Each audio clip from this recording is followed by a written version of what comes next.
Welcome back. So the Royals announced the 2025 ballot for the team's Hall of Fame. 9 candidates, but only a max of 5 can be selected. Some from the team's brightest days, some who just missed those days, and a couple from their darkest. I honestly struggle to pick 5. This is a deep class, and all of these names are worthy. Should we vote on short-term dominance, long-term consistency, or fan popularity? I was struggling. Then I had an idea. I've been watching a ton of Top Gear recently, and they would have these different competitions to judge how good their car is, and oftentimes, these will lead to unrelated or silly discussions to see who had the best car. So let's do that here. Let's award some points and see which Royals truly deserve a Hall of Fame spot. Before I get to the important questions, I want to form a baseline. First, let's look at short-term dominance. I wanted to take the best 2-year stretch in each player's career and rank it based on total WAR or wins above replacement. This is back-to-back seasons, not simply the player's best 2 individual seasons. 9 points for the most WAR, 8 for second, and so on until we get to last, which is only a single point. Now the top 3 should not surprise you, and Wade in 4th should not either. Yordan Ventura outranking Billy Butler could be beneficial later, but he's still 6 and only 5 can be selected. Next, we need to take long-term consistency into consideration. For this, I awarded a point for every season the player spent in Kansas City with positive WAR, and at least 30 appearances for hitters, and 5 for pitchers. Alex Gordon pads his lead, while both Wade Davis and Yordan Ventura lose some ground. Wade Davis played 5 seasons in Kansas City, but 2 of those years were disastrous. His lone season starting, and his 2021 reunion that should have never happened. Yordan Ventura's career was unfortunately cut short, and while he would be in my top 5 if we were voting on emotions, the Hall is about more than that.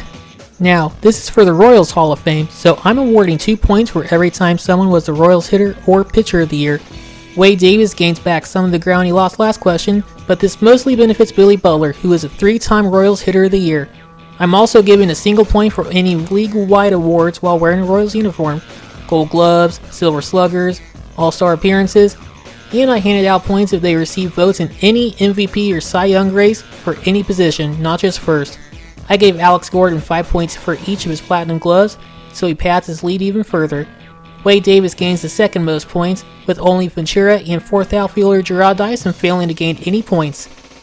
Now these questions are important, but I cannot stop there. This gives us a baseline for the very important questions that can truly determine who makes the Hall. First off,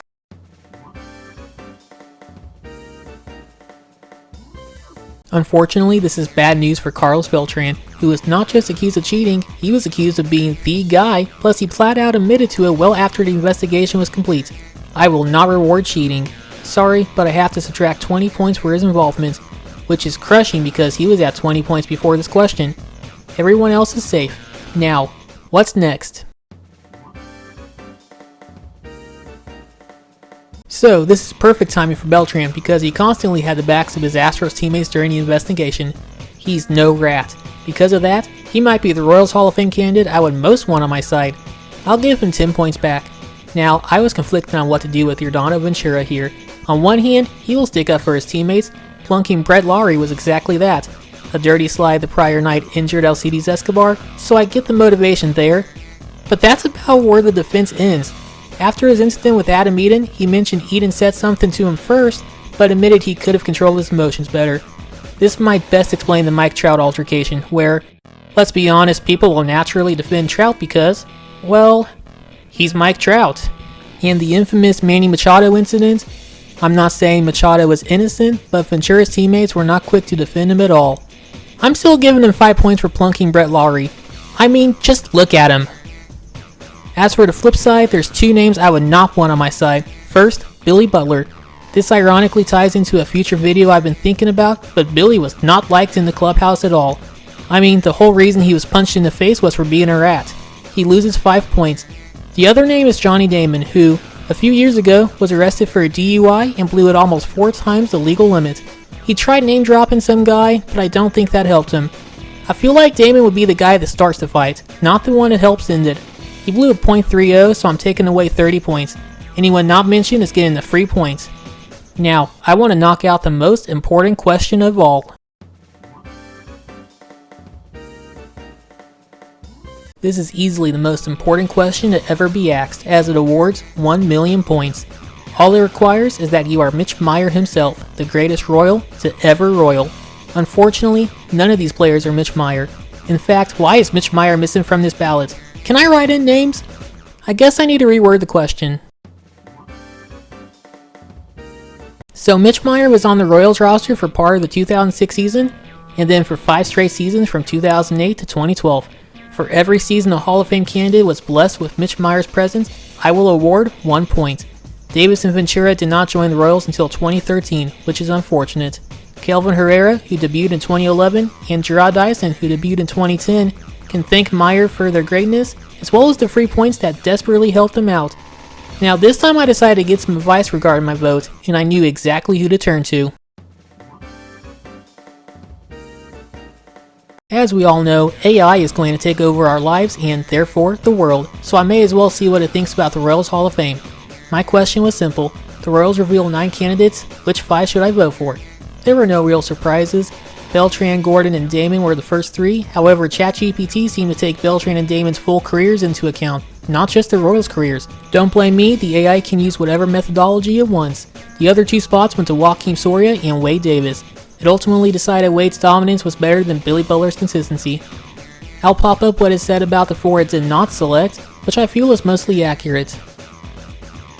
I'm awarding 2 points for ChatGPT's top 5, but I also asked to give me their top 2 of the group, emphasizing the focus on their accomplishments with the Royals. The first name should not be surprising, Alex Gordon. Did you expect different? The second name might, Joakim Soria. I think long-term consistency won out this time. For being in ChatGPT's top 2, I'm giving out an additional 3 points to Gordon and Soria for 5 total points. Okay, no more training the AI. What's next? Let's do something to measure fan interaction. Trust me, I looked. However, none of these people are on Blue Sky. Do you know who is though? Me. Yep, you can follow me right here. This was totally a legitimate question and not a cheap way of promoting my socials. What now?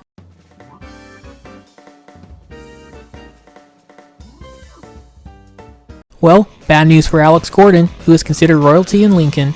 I cannot ignore this treasonous behavior, so I must deduct points. Only 5 though. Apparently no one cares about this rivalry ever since Nebraska decided money was more important than tradition. Not that I have any room to talk, Mizzou made the same damn decision a year later and then cowered away a decade later when they had a chance to play Kansas in a bowl game. I still have not forgiven Mizzou for that. Arkansas is not a rival and it's never felt like a rival to me. I do not care how many times people claim they are. Battle line rivalry. Sounds like what they'd call the border war in a non-licensed video game featuring Missouri and Kansas. And stop placing those red squiggly lines under Kansas. The K is not supposed to be capitalized. Okay, I'm sorry, I got carried away there. Next question.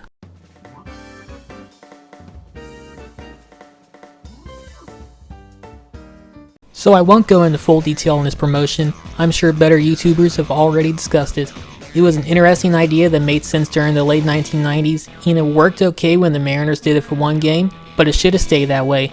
Major League Baseball should have never took the idea of league-wide for 1999, but that's not my focus. Now, only 1 player on the ballot participated in the original game, Johnny Damon. I mean, just look at the jerseys. I'll admit that I like the gold helmets, but those jerseys are just awful. Multiple fashion crimes were committed during that game. It's Johnny Damon though, so I don't really care. The box score says he saw 16 pitches, so I'll subtract 16 points. Finally, it's time to reveal... Wait. You're telling me there was a second Turn Ahead the Clock night hosted by the Mariners, with the Royals playing in Seattle, and a Hall of Fame candidate played in that game as well? Oh no.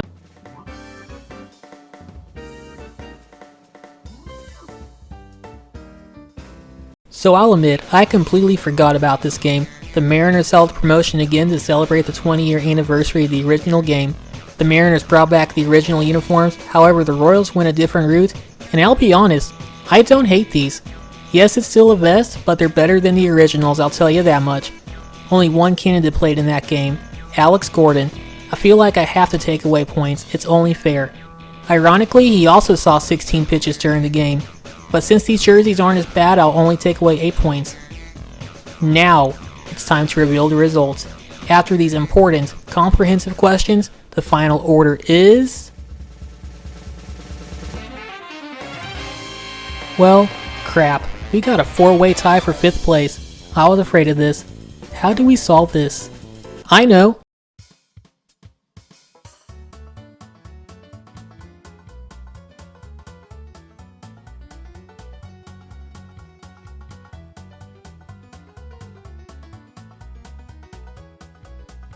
Here it is, my final ranking. I know these questions were silly and I was randomly tossing points around, but this is my legitimate top 5 for the Hall of Fame. To be honest, while you can make arguments for all 9 players, the only name I never seriously considered was Jarrod Dyson. I completely understand the argument. That's what speed do, right? But let's be honest, he was never more than a 4th outfielder, and until David DeJesus gets enshrined, I do not see a reason to save a spot for Dyson. For the other 3 names, I genuinely considered all of them. Johnny Damon should probably be in the Hall, but by now I'm not blowing my breath, I mean holding my breath. I really wanted to include Yordano Ventura, and I firmly believe he should be recognized in some form, but here's my issue. If we purely look at the stats, Gil Mesh has a stronger Hall of Fame case than Ventura. I know that sounds harsh, but it's what ultimately kept me from including Ace. My final 2 spots were a toss-up between Kelvin Herrera, Billy Butler, and Wade Davis.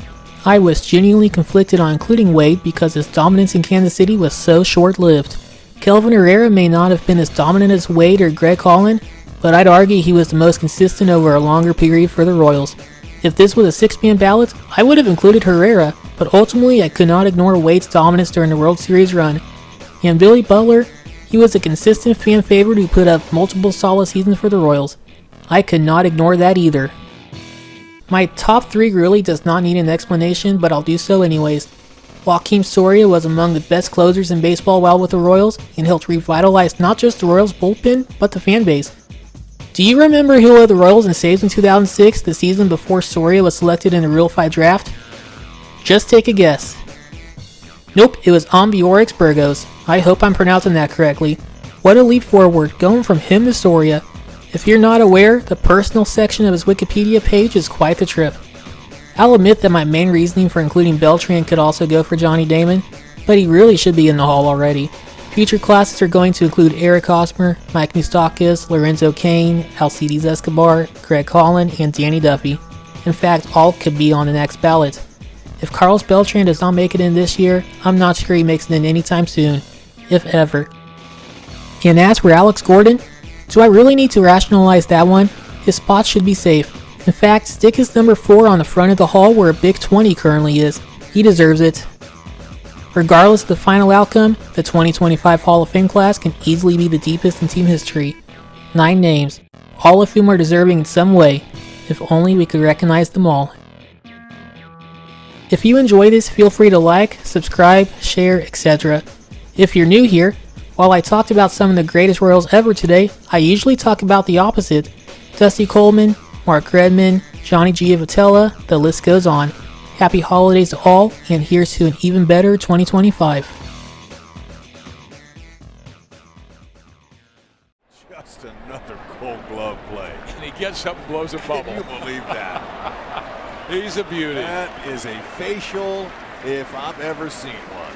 Hats off to you, Alex.